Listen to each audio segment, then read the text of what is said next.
هو الحجاب حرية شخصية ولا فرض؟ نعم.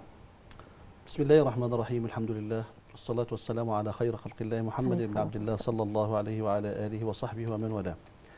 بالنسبة للحجاب ربنا سبحانه وتعالى فرضه في القرآن وحط كده 3 أصناف و3 طوائف من الناس ذكرهم ربنا سبحانه وتعالى في آية من الآيات. فقال الله عز وجل: يا أيها النبي كل أزواجك وبناتك ونساء المؤمنين يدنين عليهن من جلابيبهن ذلك أدنى أن يعرفن فلا يؤذين وكان الله غفورا رحيما. 3 أصناف دول اللي هي أزواج النبي صلى الله عليه وسلم الطاهرات، وبنات النبي صلى الله عليه وسلم العفيفات، ونساء المؤمنين القانتات الصالحات. هذه الأصناف ال3 هؤلاء هن المخاطبات بقول الله عز وجل، والمخاطبات من قول المصطفى صلى الله عليه وآله وسلم.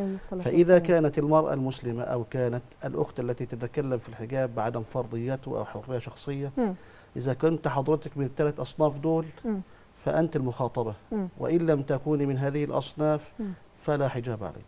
جميل جدا. يبقى إذن يا جماعة الحجاب فرض زي ما الشيخ بيقول، مش حرية شخصية خالص.